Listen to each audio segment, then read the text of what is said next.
right to all of persons. I further solemnly swear that should I at any time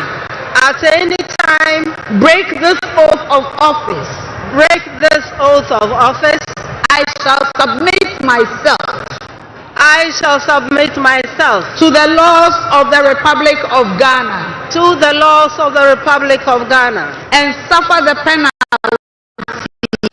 and suffer the penalty for it. So help me God. Congratulations, Madam Vice President. Thank you. Lift your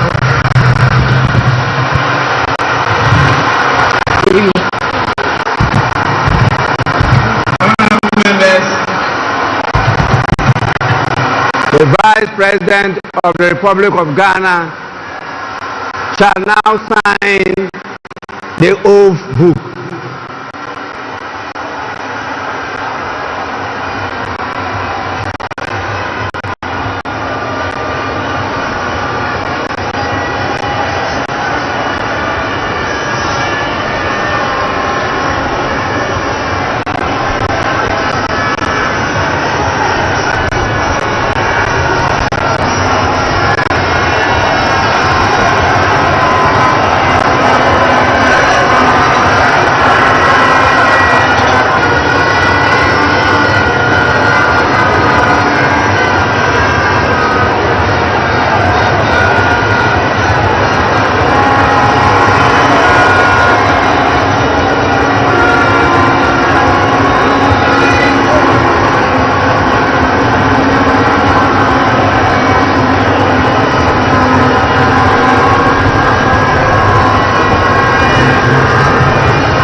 Your Excellency, kindly say after me. This is the oath of allegiance. I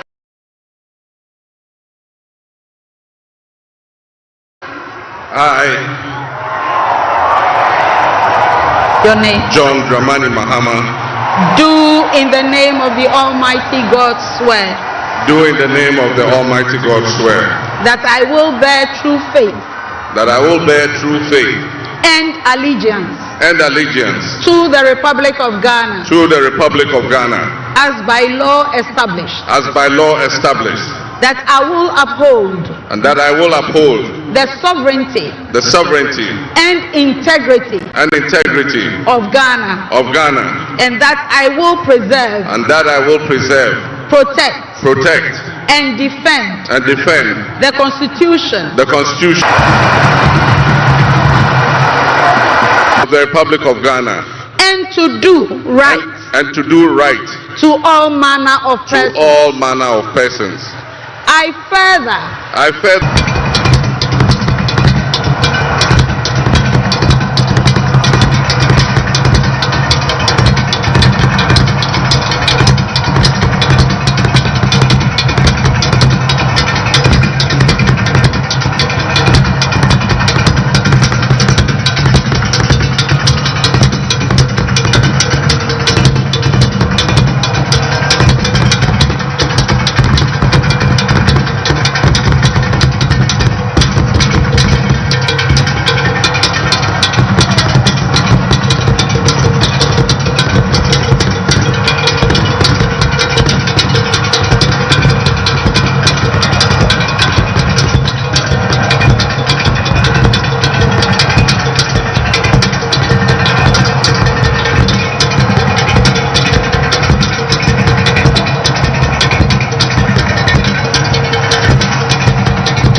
stand.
Culture and steady in its pursuit of progress.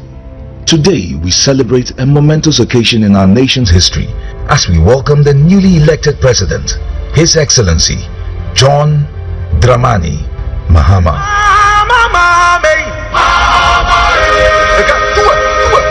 A true nation builder committed to forging a brighter future for all Ghanaians. John Mahama embodies the pillars of leadership that our nation craves: trustworthiness, reliability, modesty, and above all, truthfulness. From the moment he stepped into the political arena, John Mahama has demonstrated an unwavering commitment to the people of Ghana. His approachable demeanor, paired with his genuine concern for the needs of the Ghanaian, has earned him their trust. A trust that is pivotal for any leader aiming to guide a nation through challenging times. What I really like about JDM is his humility. The man is simply so down to earth, it's unbelievable. He's so humble, it's unbelievable. I really like that about him. John Mahama osoro nyame, odonyame, osoro nyame, openi pasem, okita kumapa. Mihu ne se mehu me nua bema. Oye obi nso a onyiye nipam. Wo ya akwala o, wo ya opani o, wo ya pepeni o, wo ya twivi o, wo ya bebia o, tribe bia o fi bia John Mahama pe wase. On ka se we nye twivi, we nye weli. John Mahama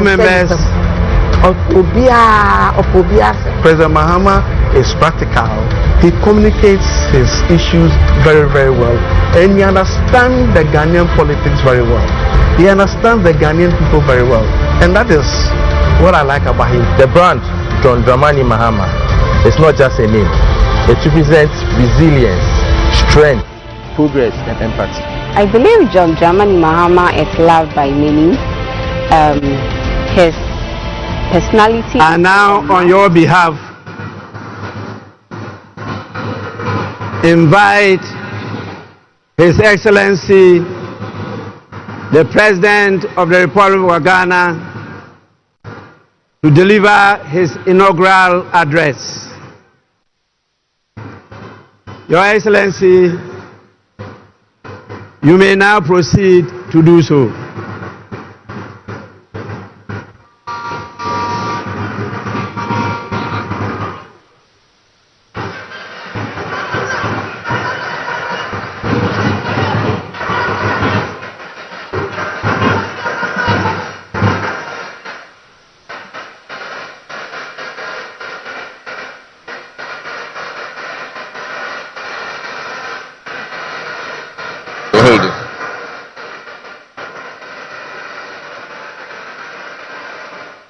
The Right Honorable Speaker of Parliament,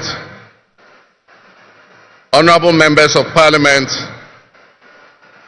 Her Excellency, the Vice President of the Republic of Ghana, Jane Nana Opoku-Agyeman, Her Ladyship, the Chief Justice, Your Excellency, Bola Ahmed Tinubu, President of the Federal Republic of Ghana, and special guest of honor for this occasion, Your Excellencies, Presidents, Heads of Government and Development Agencies, Your Excellency Nana Addo Dankwa Akufo-Addo, and former Presidents, Your Excellency Dr. Mahamudu Bawumia, distinguished invited guests, ladies and gentlemen, my brothers and sisters, I wish you a good morning, and we give thanks to the Almighty God on this occasion.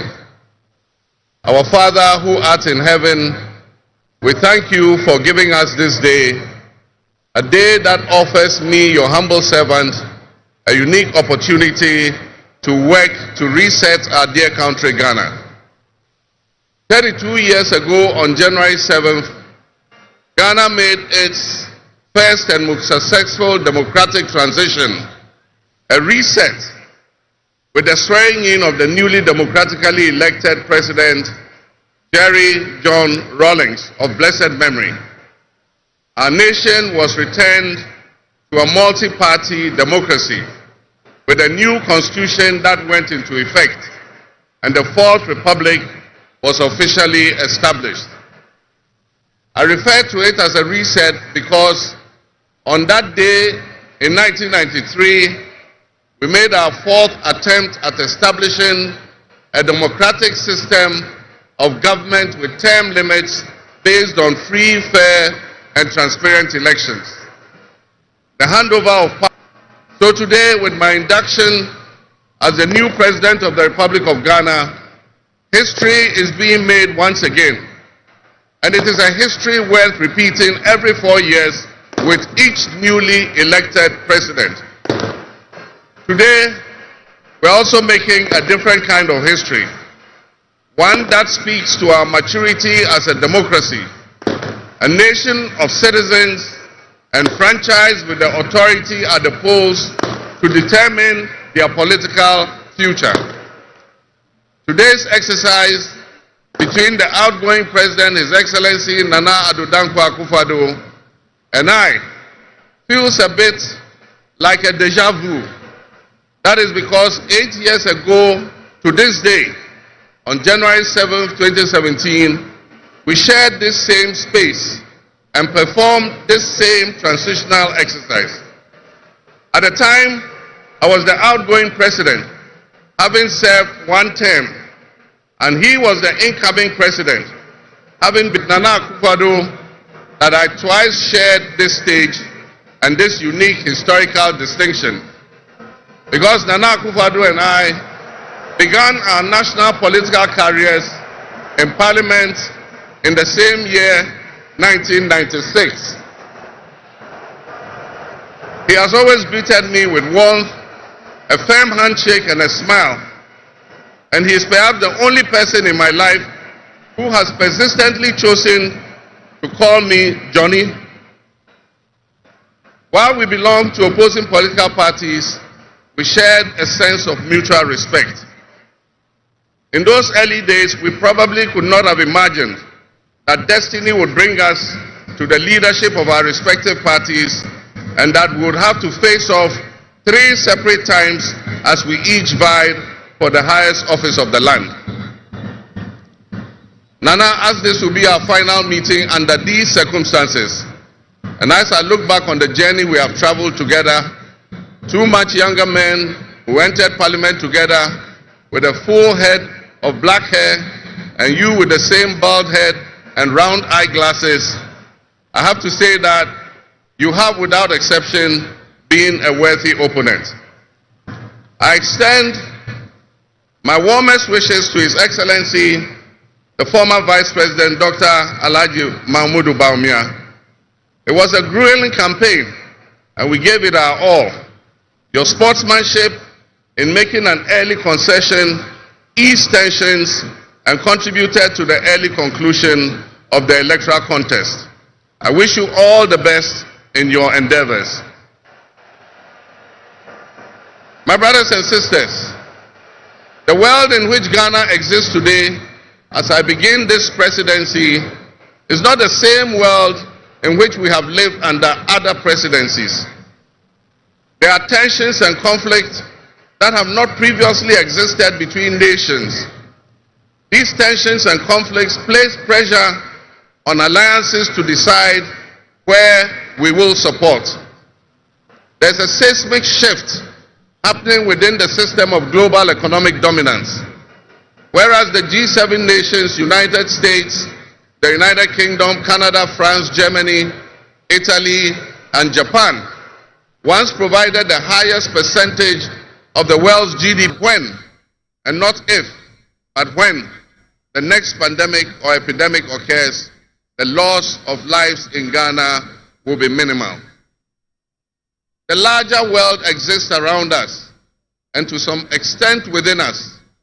While we cannot and should never use it as an excuse to stray from the direct and immediate needs of Ghana for the well-being of our citizens, we must also bear in mind that the affairs of the world, if we care to shape, lessen, avoid, or even at the other end of things, maximize the effect they have on us. My brothers and sisters, barely a month ago, we held historic elections that have caused dramatic shifts in our political landscape. I feel greatly honored that you, my compatriots, considered me worthy of receiving such an unprecedented and overwhelming mandate to steer the affairs of our beloved nation at this critical time in our history. The magnitude of this victory in the presidential elections and the gains that were made by my party, the National Democratic Congress, in the parliamentary elections naturally and justifiably resulted in great joy and celebration across our country, Ghana. But celebrations, no matter how justified and how well earned, must be supplanted by discernment, sobriety, and deeper insights into why we received this kind of mandate in the first place.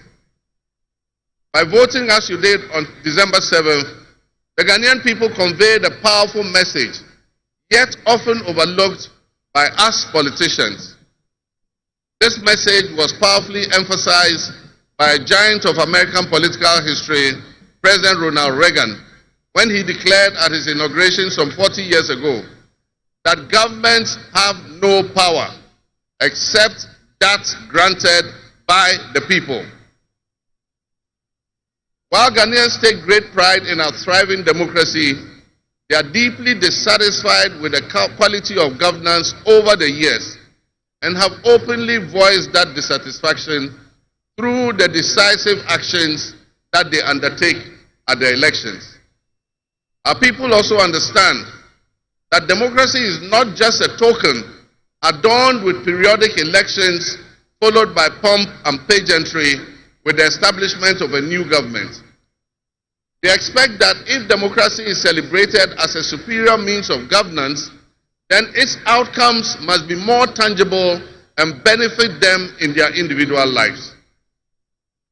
Any honest introspection and reflection on the pulse of our nation would reveal that many within our population do not feel that they have benefited from or partaking in this democratic dividend. Where people buffeted by severe economic crisis and hardships, and in the last few years we have lurched from crisis to crisis. But there is hope on the horizon.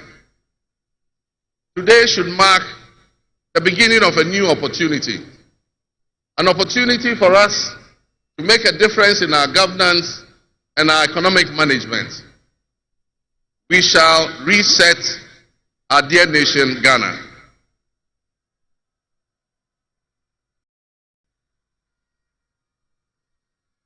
To the millions of my fellow countrymen and women who joined long queues and waited in the sun for their turn to vote for me, you have my sincerest thanks for honoring me. My firm, immutable assurance is that your vote will matter in the work that I'll do to make a difference in the destiny of this dear nation of ours. Your courage to bring change will not go in vain. Our nation was born with much promise. That promise would seem hazy and in doubt now because of all that has happened in the past. But I urge you, my fellow countrymen, not to be sucked into a state of perpetual pessimism. For some time, our country has urgently needed leadership with an unwavering desire to get things done. I, with all humility, assent that I intend to be that leader with your cooperation and your help.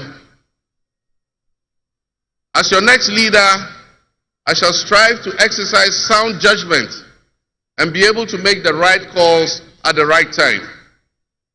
I will have the humility and presence of mind to take responsibility for any challenges and be willing to act firmly and timeously to resolve the challenges that we face as a nation.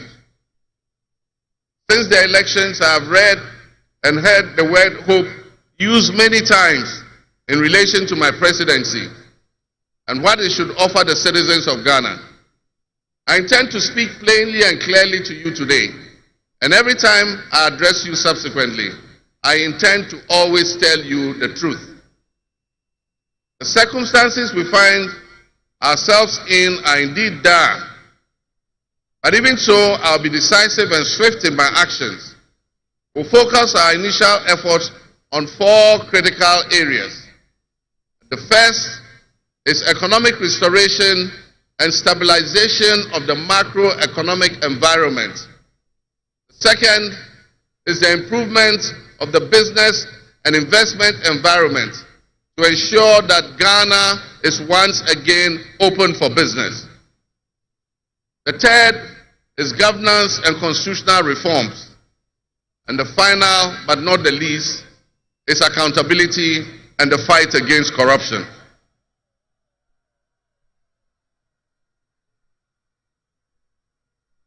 My brothers and sisters, actions have always spoken louder than words. With that in mind, I have entered into a covenant with you, the good people of Ghana, in which I have enumerated 26 actions that I'll take within my first 120 days. There is reason for hope, and there is every reason for hope. But we must also have faith, because faith empowers us to trust the things that will happen.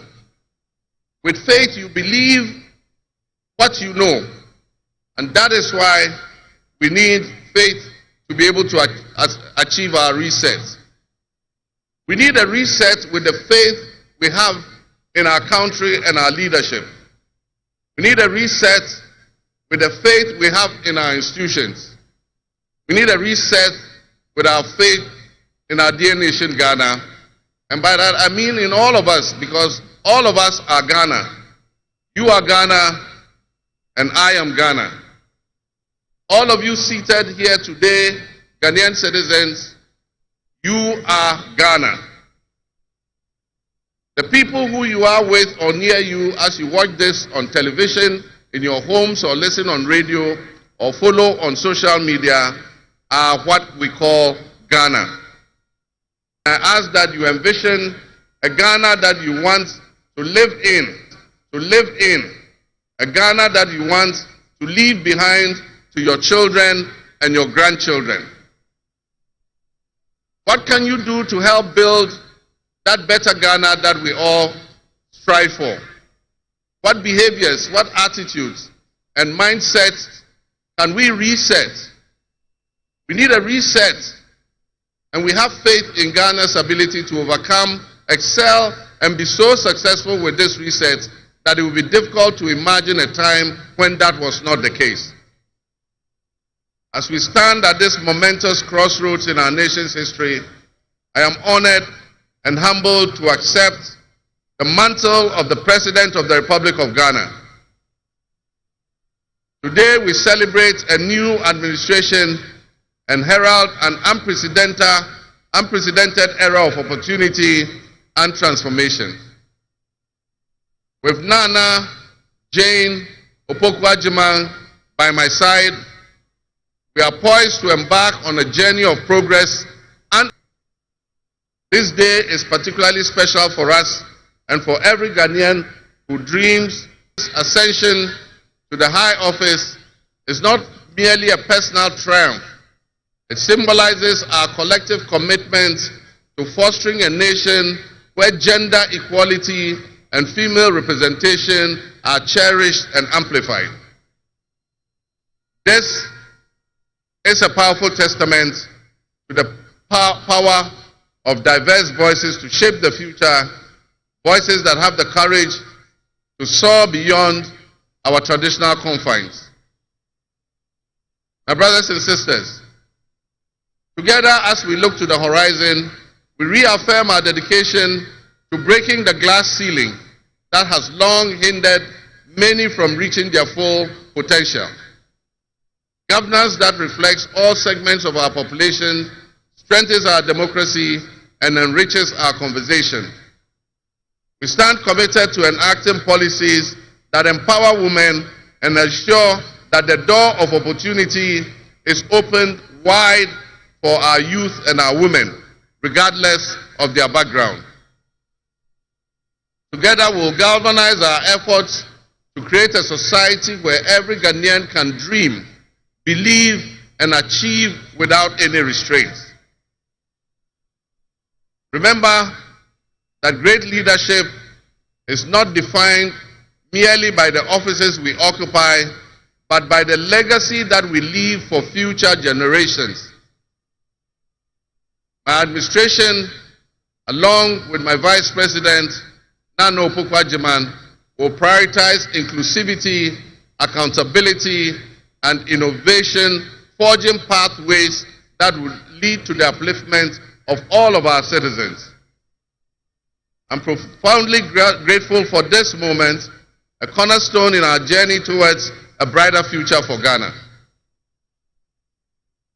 In this resounding victory, I see a clarion call, particularly from the youth of Ghana, a generation that is brimming with potential and dreams that are waiting to be realized. This moment is a powerful affirmation that your voices matter, that your aspirations are valid, and that your future must be our priority. We're committed to translating your hopes into action and creating opportunities for education, entrepreneurship, employment, and empowerment.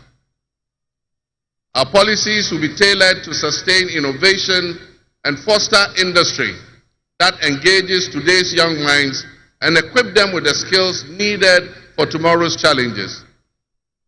Together with the private sector and captains of business, we will create decent and well-paying jobs. As we embark on this new chapter, I assure you that our decisions will champion diversity in all facets of governance, ensuring that every Ghanaian, regardless of your ethnicity, your gender, your age, your religion, or any background, will have the opportunity to contribute to our nation's story. Ghana's youth represent the heartbeat of our democracy.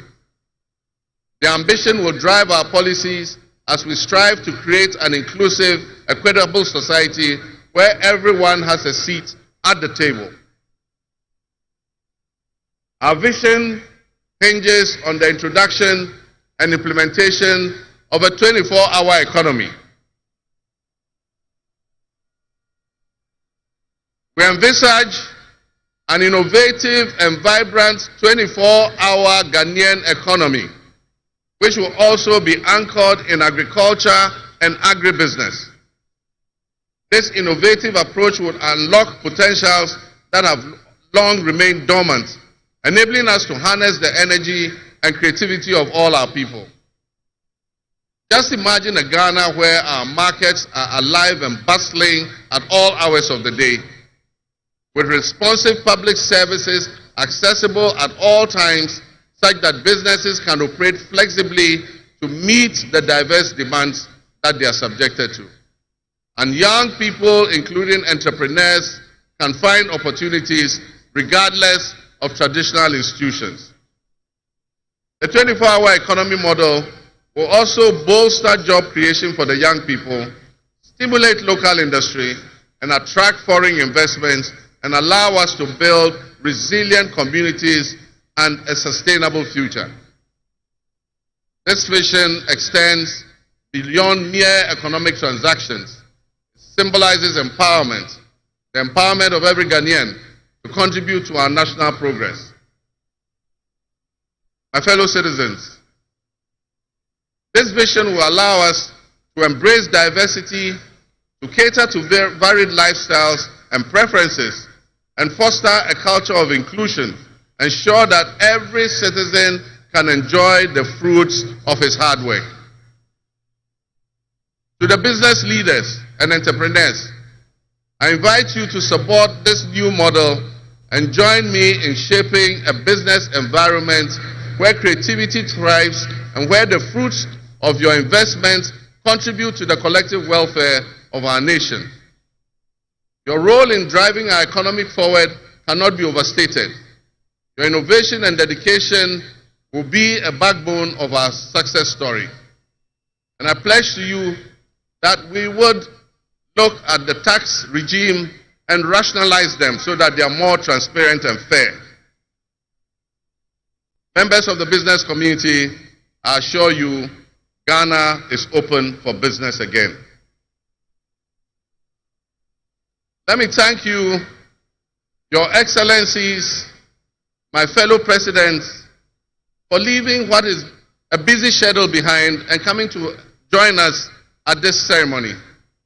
Your presence brings honor to this inaugural ceremony. And I want to extend my heartfelt thanks to all of you and to our sister countries who have traveled from near and far to be with us today. Your presence is a testament to the strong bonds of friendship and cooperation that exist between our nations.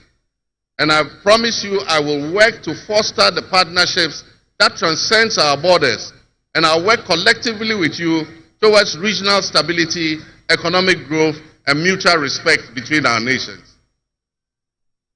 To my friends from across Africa and the world, I thank you and welcome you to Ghana.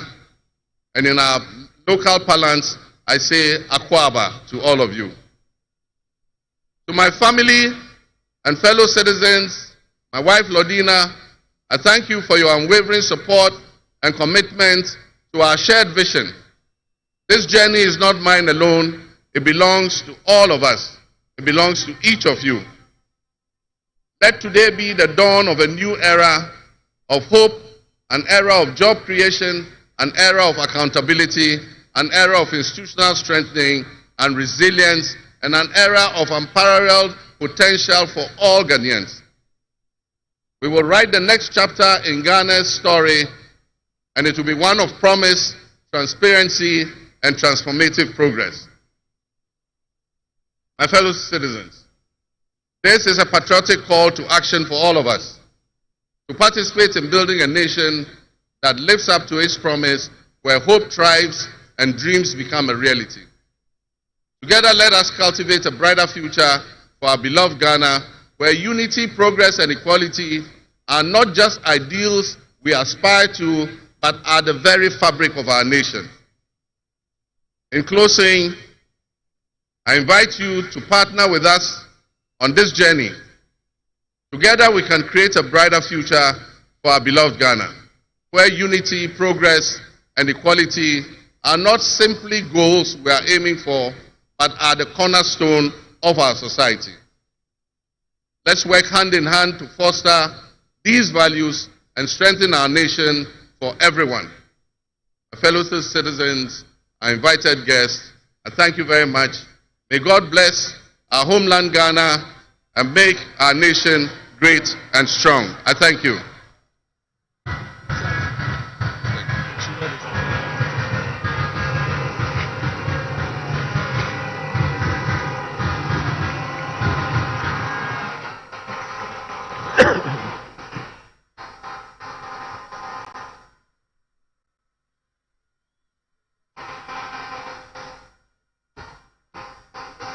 Yeah.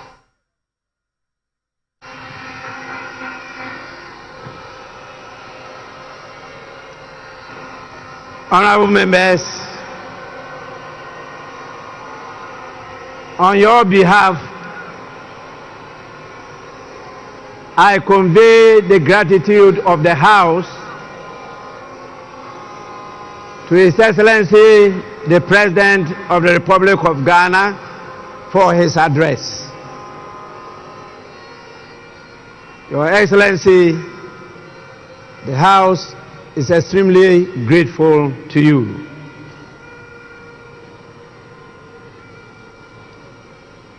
Honorable members, may now we have the presence of our special guest of honor in the distinguished personality of His Excellency Bola Ahmed Tinubu, the President of the Republic of the Federal, I should say the Federal Republic of Nigeria. It is my honor to now invite him to deliver his address. Your Excellency, you are welcome to do so now.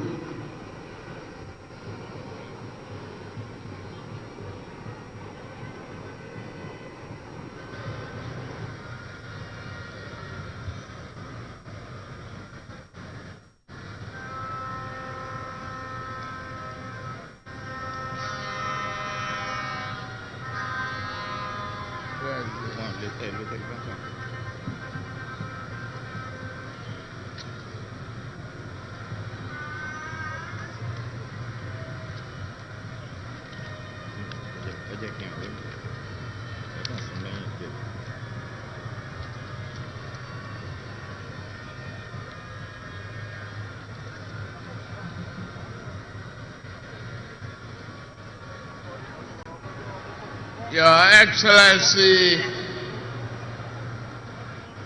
President of the Republic of Ghana, Head of State and Government here present, Right Honorable Speaker and Members of Parliament of Ghana,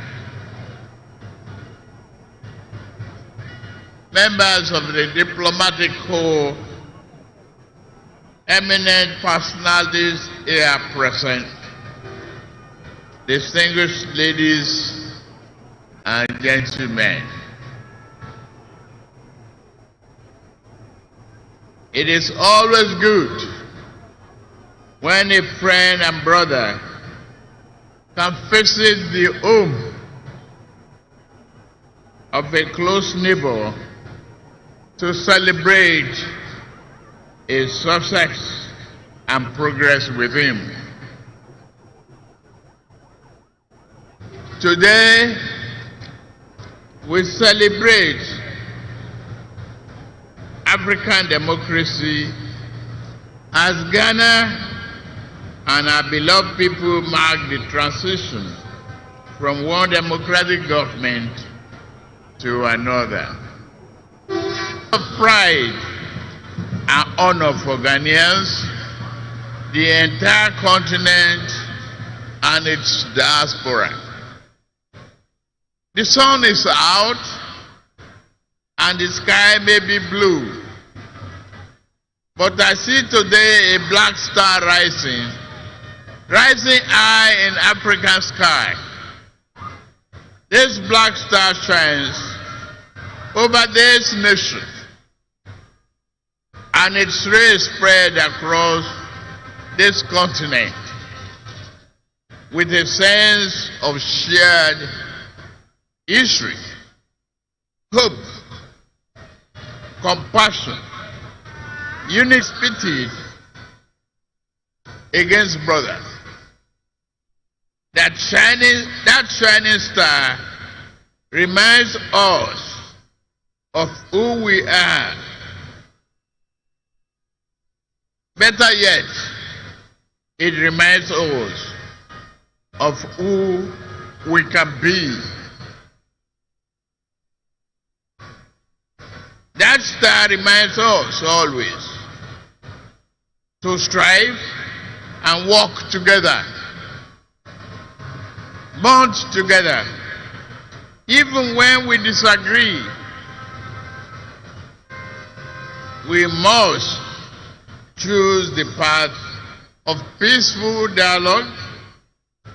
Never can we do harm to our brothers, nor can we permit any outsider to disrupt our bonds of brotherhood. The spirit of Ghana, the first Republic President, Osagebo Dr. Kwame Nkrumah, is here present today, lifting that star higher and higher.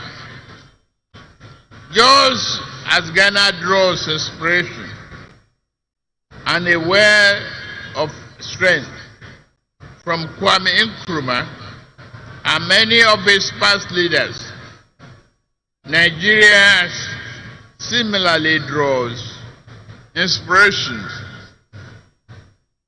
from its founding fathers, who not only fought for our independence, but also cherished the close relationship between our two nations. May we always walk in the way and in the spirit of these enlightened leaders. Ghana is in harmony with that spirit, and President John Mahama inauguration today reflect that. Your new president is a man of patriotic vision and substance. He loves his nation and his people to the core. He believes that your nation has a mission and intend for you all to fulfill it. No one can ask more of a leader than that. President John Mahama and I share a deep friendship. My dear brother, I am here to work with you. You know you can count on Nigeria's support at any given time. You call on me. We are your brothers and sisters. We shall always be there for you. May your administration be a profound success and progress for you, Ghanaians, and the entire region. I am confident that new government under the